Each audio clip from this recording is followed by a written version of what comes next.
Hey guys, welcome to the T Logan. Today we're gonna harvest rosemary. Alright, a little bit about rosemary. So rosemary is a perennial, and for those of you that are like, well, what is perennial? Well, perennial means that it comes back, it never dies. It's always surviving and thriving throughout the year, right? So what we're gonna do is I'm gonna show you how to harvest the rosemary. So what we're going to do is we're going to start now sometimes, the different creatures and the insects are sometimes on these branches, and spiders. I'm not a spider lover, but what I'm going to do is I'm just going to get a little bit of rosemary because I see that I didn't keep up with pruning my rosemary, right?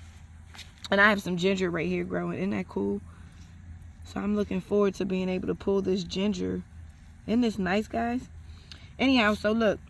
I'm cutting it at the bottom of the branch. I'm trying to get the same size for all of the rosemary, right? And I'm starting with the outer layer because I realized that it's more like pruning. I'm not gonna get, so these are like all new layers, and this bush started off as a very small plant, and I'm telling you, it was like very small, and this just really grew out.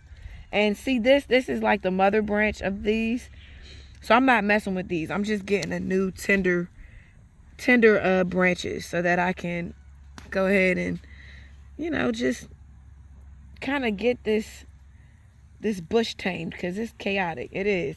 And I'll tell you this, guys, this is not the best tool to use. My scissors, they are strong, but you want a pruner. And the next time I come out here, I'm going to prune this tree, and the pruner helps because it'll cut these thicker branches. You see this right here, how thick this is versus the tender new shoots that just grew up. So I'm just going on the outer layer, and they're all like the same size, if you notice this bundle that I have right here. So I'm just doing this because I noticed that it's crowding out. See? All right, come on, fly, leave me alone. And as you see how hard it is to be able to prune it, and that's because I don't have the right tools with me. So always make sure that you have the right tools when you are pruning your bush, because this will be less stress on you. You won't have to fight your plants and fight good old Rose here, my rosemary bush, and fight the other animals, bugs, sorry. Oh, look. And by the way, here's a timeout. I just want to say that this is the basil. So, all right, real quick, camera guy. So, we're here. We have the basil. I just wanted to give you a quick.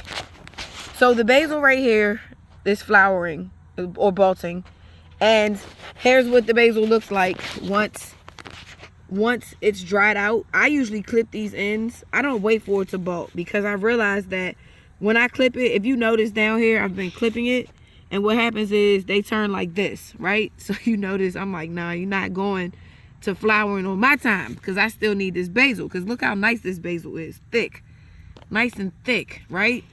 And so anyways, I usually clip it down, and then it turns like this, and that means it's dried and the seeds are in it.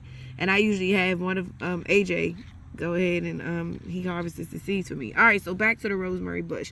And as you notice, these two are really meshing together. I have the ginger right here in the middle, I have the rosemary right here, and then I have the basil plant right here. All right, so back to me. So anyhow, guys, so what I'm going to do is I'm going to take the rosemary, I'm going to wash it. I always tell you this in most of all of my videos when we have, different herbs that we're trying to harvest. So what we do is, what we do is we wash this off, and then listen, do not overdo it. If you overdo it, you will be overwhelmed. Get as little as you can, as much as you can tolerate, wash it, and then put it inside of your dehydrator or your oven or hang drying, however you choose to dry it, right? So what you do is you make sure that when you just do rosemary, that you only do rosemary, because rosemary is very strong. And make sure you have gloves if you don't want the scent on your hands, okay? So listen, leave a message and let me know what it is that you do with rosemary. What I know that my mom makes bread and she puts rosemary inside of her bread, but of course it's dried rosemary. So what we're gonna do is, after we dehydrate it, we're going to take it, and maybe I'll show you what to do, but it's easy. After it's dried, after 4 hours of putting it in your dehydrator, you just take it, boom, and clear the stem like we do with all the other herbs. All right, guys, thank you for watching. We hope you've learned something on how to harvest We hope that you've learned something on how to harvest rosemary, and we'll see you again soon.